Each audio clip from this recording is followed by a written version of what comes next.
Sabe quando a gente olha para uma lista cheia de números e parece que não dizem nada? É uma confusão só. Pois bem, hoje a gente vai transformar essa confusão em clareza. Vamos montar passo a passo um kit de ferramentas de estatística para conseguir extrair histórias e ideias de qualquer conjunto de dados. Então, esse aqui é o nosso roteiro. A gente começa com a ideia principal por trás da estatística e depois vamos adicionando, uma por uma, 5 ferramentas essenciais ao nosso kit. No final, a ideia é que seja possível olhar para os dados de um jeito completamente novo. Ok, vamos lá. Para começar, a pergunta mais básica de todas. Afinal, o que é estatística? Olha, de um jeito bem simples, estatística é a arte de fazer os números contarem uma história. É como se fosse um tradutor, que pega aquela linguagem confusa dos dados e transforma em algo que a gente consegue entender e usar para tomar decisões melhores. Pensa só, seria impossível entrevistar cada habitante de uma cidade para saber a opinião sobre algo, certo? É aí que a estatística brilha. Em vez de analisar a população inteira, como por exemplo todos os 45 alunos de uma turma, a gente pega uma amostra, ou seja, um grupo menor, mas que representa bem o todo. E o mais legal é que a partir dessa amostra, a gente consegue tirar conclusões super precisas sobre o grupo inteiro. Beleza? Agora que a gente já pegou a ideia central, vamos para a nossa primeira ferramenta. Ela é toda sobre colocar ordem na casa. Dá uma olhada nessa lista de notas. É uma bagunça, né? Tentar achar algum padrão aí é quase como procurar uma agulha num palheiro. A gente simplesmente não foi feito para processar dados brutos assim, todos jogados. Precisamos de uma ferramenta para organizar isso. Mas, olha a mágica acontecendo. Quando a gente organiza esses mesmos dados numa tabela de frequência, a história muda completamente. De cara já dá para ver quantos alunos tiraram cada nota. A clareza começa a aparecer do meio do caos. E quando transformamos essa tabela num gráfico de barras, aí sim, o padrão salta aos olhos. Não precisa nem pensar muito. A altura das barras diz tudo. Fica óbvio, instantaneamente, que a nota 6.0 foi a mais comum. Isso é o poder da visualização de dados. Ela transforma números em entendimento imediato. Bom, agora vamos para o nosso próximo conjunto de ferramentas. São aquelas que nos ajudam a achar um único valor que seja o mais representativo de todos os dados, sabe? O centro da nossa distribuição. A primeira, e com certeza a mais famosa, é a média.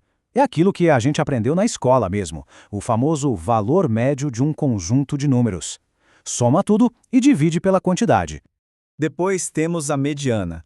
Pensa nela como o valor do meio, literalmente. Se a gente colocar todos os dados em fila, do menor para o maior, a mediana é aquele número que está exatamente no centro. Simples assim. E aqui está o pulo do gato, a grande diferença entre as duas. Imagina que um jogador de basquete entra na turma, a altura média da sala, ia disparar. Mas a mediana, que é a altura da pessoa que está bem no meio da fila, provavelmente continuaria a mesma. Ou seja, a média é muito sensível a valores extremos, enquanto a mediana é mais pé no chão, mais estável. E, para fechar esse trio, a gente tem a moda. Essa é a mais direta de todas. É simplesmente o valor que mais se repete, o mais popular do conjunto, sem segredo nenhum. Ok, achar o centro dos dados é super útil, mas isso não conta a história inteira, nem de longe. A gente também precisa entender o quão espalhados ou concentrados esses dados estão. E isso nos leva a uma pergunta fundamental. Se dois grupos de dados têm exatamente a mesma média, isso quer dizer que eles são iguais? A resposta é um sonoro não. Olha só esses dois cenários. À esquerda, os dados estão todos juntinhos, concentrados. Isso indica consistência.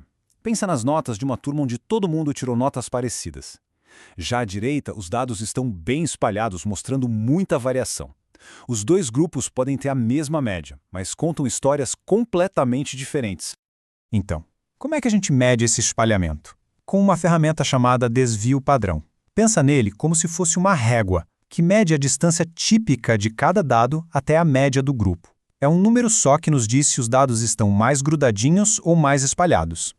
E a regra é bem simples. Um desvio padrão pequeno significa que os dados estão mais agrupados, mais consistentes, mais previsíveis. Já um desvio padrão grande significa que os dados estão bem espalhados, com muito mais variabilidade e imprevisibilidade.